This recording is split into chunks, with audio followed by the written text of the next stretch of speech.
Hai, assalamualaikum, selamat pagi, semangat pagi. Kita melanjutkan dari video sebelumnya tentang kelangsungan hidup. Kali ini kita akan membahas perkembangan organisme.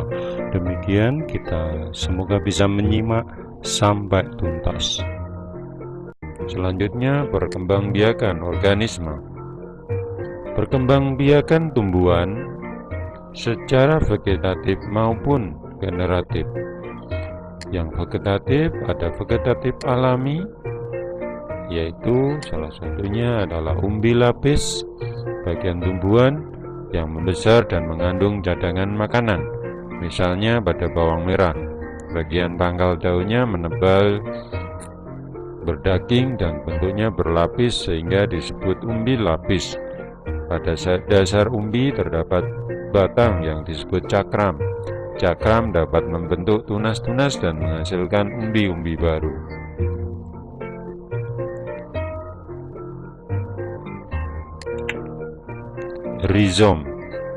Rizoma atau rimpang, batang yang tumbuh di dalam tanah yang berisi cadangan makanan.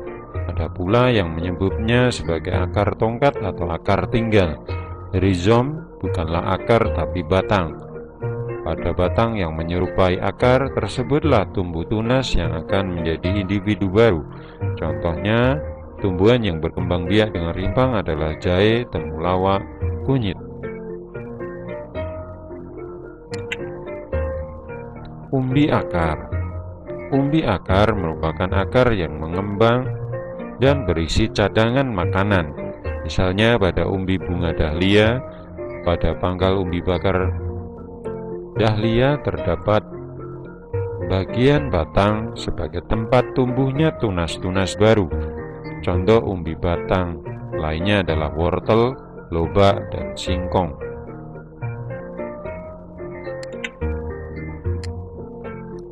Umbi batang adalah umbi yang mengandung cadangan makanan hingga mengembung membentuk umbi. Contohnya adalah kentang, kembili, gadung, dan talas. Pada umbi batang akan tumbuh tunas jika ditanam. Tunas kemudian akan tumbuh menjadi pucuk muda. Geragi adalah batang yang menjalar baik di atas maupun di bawah permukaan tanah, yang dapat berfungsi sebagai alat perkembangbiakan. Geragih disebut juga sebagai stolon. Pada setiap buku batang yang menjalar terdapat batang tunas mata tunas yang dapat tumbuh menjadi individu baru. Jika buku-buku ini menyentuh tanah, maka akan tumbuh tunas, batang, dan akar. Contoh tanaman yang berkembang biak dengan geragi adalah arbeia dan stroberi. Tunas adalah bagian tubuh makhluk hidup yang tumbuh menjadi individu baru. Jika tunas ini lepas dari induk, maka dapat tumbuh di tempat baru menjadi individu baru. Contoh tumbuhan yang berkembang biak dengan tunas adalah pisang, tebu, dan bambu.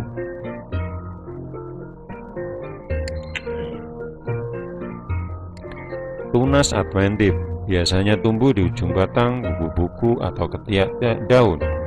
Namun, ada tunas yang tumbuh tidak di tempat biasanya, yang disebut tunas adventif. Tunas adventif tumbuh di daun atau di bagian tubuh lainnya, yaitu pada cocor bebek, sukun, dan kesemek. Vegetatif buatan. Mencangkok adalah cara untuk menumbuhkan akar pada batang atau ranting makanan. Pada saat mencangkok, kulit batang tanaman dikerat hingga bersih, sementara bagian kayu tetap dipertahankan. Dengan demikian, zat-zat mineral dan air tetap dapat mengalir dari akar ke daun. Sebaliknya, zat-zat makanan hasil fotosintesis tidak dapat mengalir ke seluruh tubuh karena kulit kayu dipotong. Akibatnya bahan makanan mengumpul di tempat keratan, lalu akan tumbuh akar baru di tempat keratan tersebut.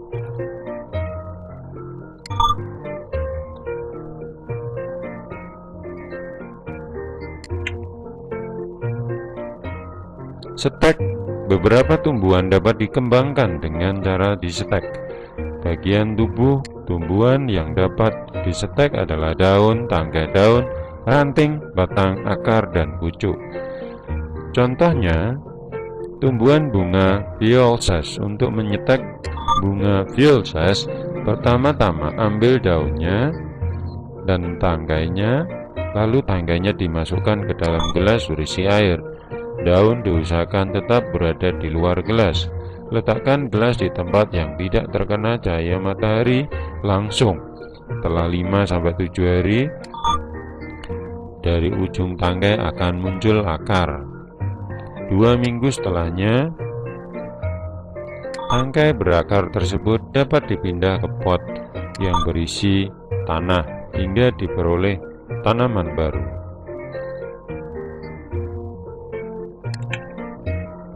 Merunduk. Merunduk dilakukan dengan menyentuhkan ranting atau cabang ke tanah, kemudian menimbunnya dengan tanah dari bagian yang tertimbun tanah, kemudian akan muncul akar. Jika akar sudah kuat, maka batang yang menghubungkan dengan induknya dapat dipotong. Tanaman yang biasa dikembangbiakkan dengan cara ini adalah anyelir, alamanda, dan selada air. Kultur jaringan. Kultur jaringan adalah pemeliharaan jaringan makhluk hidup dalam media khusus secara suci hama steril. Medium ini berisi nutrien yang diperlukan untuk pertumbuhan sel atau jaringan. Jaringan yang akan dikultur diambil dari ujung tanaman 1-2 cm panjangnya, disebut explant. Jaringan di dalam medium akan tumbuh menjadi sel-sel yang seragam yang disebut kalus. Selanjutnya kalus akan berkembang membentuk banyak tumbuhan kecil yang disebut plantlet yang siap dipindahkan ke dalam pot.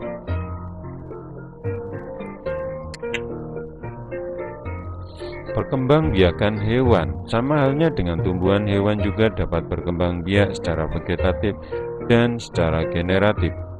Perkembangbiakan secara vegetatif terbentuk individu baru tanpa melalui peleburan sel sperma dan ovum. Individu keturunannya akan memiliki sifat yang sama persis dengan induknya.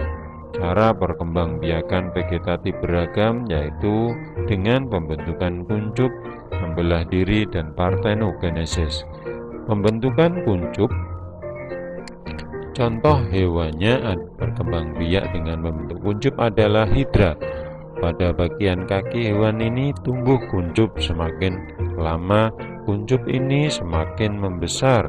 Kemudian tumbuh tentakel yang mengelilingi mulutnya hingga melepaskan diri dan menjadi individu baru. Fragmentasi.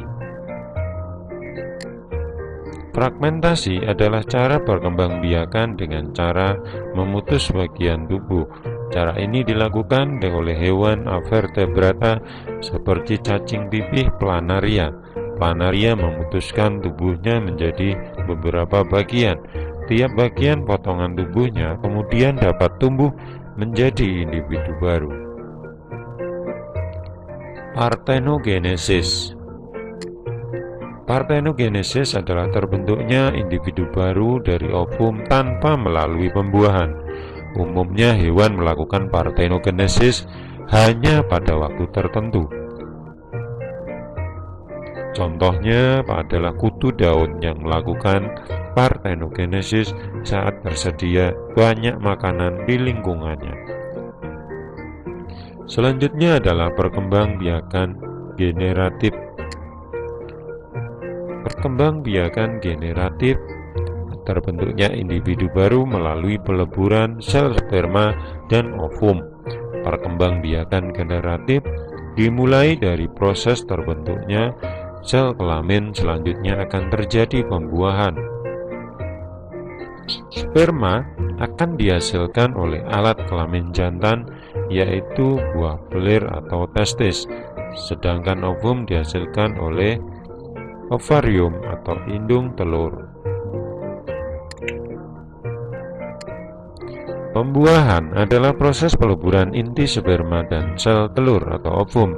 Berdasarkan tempat terjadinya, Pembuahan pada hewan dapat dibedakan menjadi pembuahan di luar tubuh, contohnya pada ikan dan katak. Hewan betina mengeluarkan ribuan ovum ke air. Hewan jantan mengeluarkan sperma ke air. Pembuahan di dalam tubuh.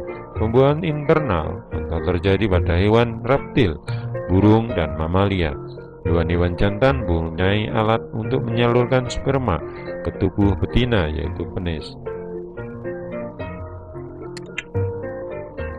Cara hewan mengeluarkan anak. Cara hewan mengeluarkan anak ada 3 macam, yaitu ovipar, hewan yang bertelur, misalnya unggas, amfibi, ikan, reptil, dan burung. Sedangkan yang vivipar, hewan beranak, misalkan hewan mamalia. Ovovivipar yaitu bertelur dan melahirkan. Hewan bertelur dan melahirkan, misalnya jenis reptil dan hiu. Perkembangbiakan hewan vertebrata. Pada umumnya semua vertebrata jenis kelaminnya terpisah, sehingga ada hewan jantan dan hewan betina. Pada hewan jantan terdapat testis dan hewan betina terdapat ovarium. Contohnya pada ikan. Ikan jantan mempunyai sepasang testis, sedangkan ikan betina mempunyai sepasang ovarium. Telur yang dihasilkan ikan betina dikeluarkan melalui oviduk dan bermuara di lubang kemaluan bersama lubang urin atau uri genital.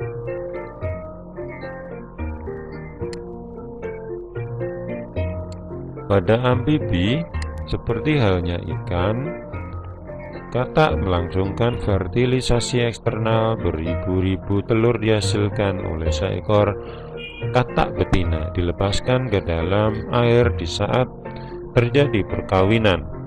Katak jantan juga akan mengeluarkan sperma ke dalam air. Telur yang dibuai akan berbentuk zigot. Zigot akan berkembang menjadi berudu dan akhirnya menjadi katak dewasa. Reptil. Reptil melangsungkan fertilisasi internal. Untuk itu, sperma dari hewan jantan dimasukkan ke dalam liang reproduksi hewan betina. Alat untuk memasukkan sperma tersebut disebut penis, sedangkan pada kadal atau disebut hemipenis.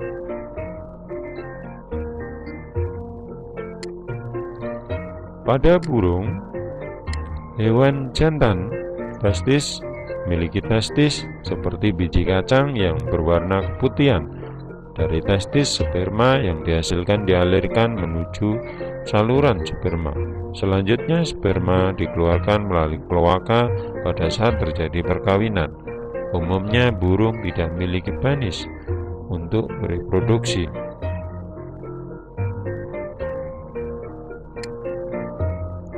Mamalia. Sistem perkembangbiakan mamalia sama seperti sistem perkembangbiakan pada manusia.